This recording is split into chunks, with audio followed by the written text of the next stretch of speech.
বলতেছি বল পরশু স্কুলে আসছিস নি কেন? ওই দিন হ্যাঁ। ওই দিন মার হাগা হয়ে গেল। তোর কি হয়েছে? আমি জল তুলে দিচ্ছিলাম।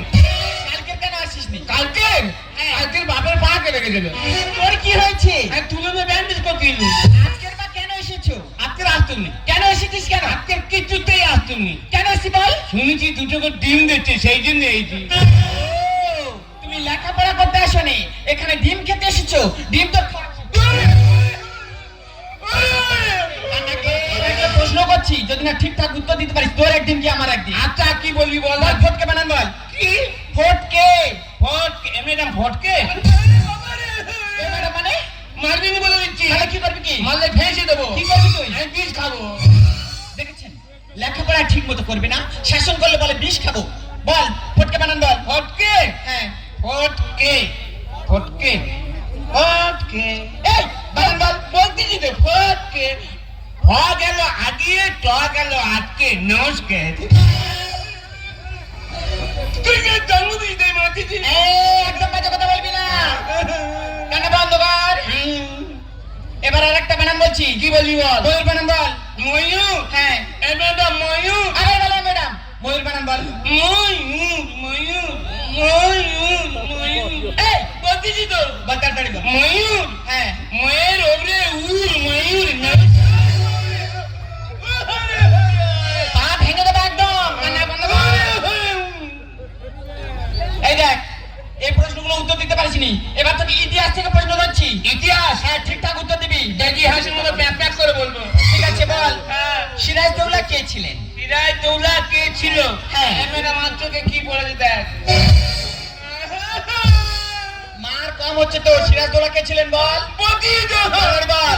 খালি বাড়ি না যাবে, খালি বাড়ি না। বুড়ো মাচার খুব ভালো। কেন? বুড়ো মাচার বলে এ ভূত হেই আয়, গায়ে আদর করবে, কত হাত বুলেবে। আমি বলি কি মাসা? মানে কাছে বলে বলে পাকা চুল তুলে দিবি। মাসাজ করা ভালো না, খুব ভালো। ও ওই জন্য ভালো। তুই যদি ঠিকঠাক পড়া করিস আমি তোকে মারবো কেন? তোকে মারবো না, তুই ঠিকঠাক উত্তর দে তাহলে তোর মারবো না। বলতেছি কি? বললাম তো বল। হ্যাঁ কি? কি মানে? সিরাজদৌল্লা কে ছিল? সিরাজদৌল্লা কে ছিল? সিরাজদৌল্লা সিরাজদৌল্লা কে ছিল?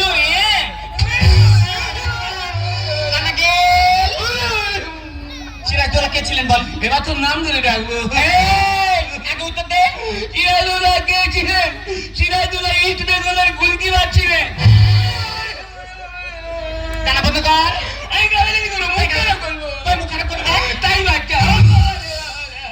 সিরাজদৌল্লা ইস্ট বেঙ্গল গোলকিপার। সিরাজদৌল্লা ছিলেন বাংলার নবাব।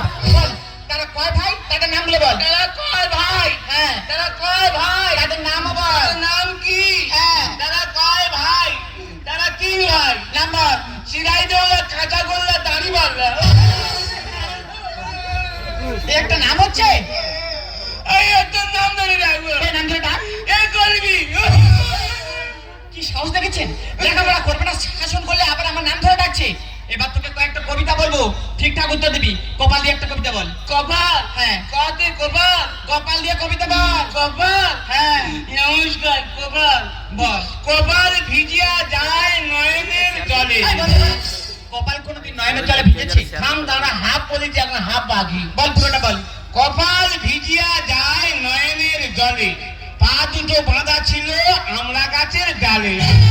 হ্যাঁ, আমি একদিন বদমাইশি করছিলাম, মা বাবা এসে খুব মেরে পায়ে দড়ি বেঁধে আমড়া গাছে ঝুলিয়ে রেখেছিল। আমার মা বলে কি করছিল? ছেলেটাকে বলে গেল বাবু, যেমন ছেলেটা তো শিক্ষা হওয়া দরকার। যত কাঁদতেছি টাস টাস করে কপালে ভিজে গেছিল। ওই জন্য বলতেছি কপালে ভিজিয়া যায় নয়নের জলে, পা দুটো বাঁধা ছিল আমড়া গাছের ডালে। নমস্কার। আমাকে এক কবিতা মুখস্থ বল। হাট কবিতা? হ্যাঁ। বলতেছি হাট হাট। হাট। নমস্কার, অভিভূষণ বন্দ্যোপাধ্যায়। অভিভূষণ কে? আমাদের পাড়াতে ঠাকুরদা। তুই মারতি কেন? তুই কেন জন্ম দিবি মা? তাড়াতাড়ি বল, হাট কবিতা বল। বলতেছি তো হাট। নমস্কার, অভিভূষণ বন্দ্যোপাধ্যায়। কুমোর পাড়ায় গরু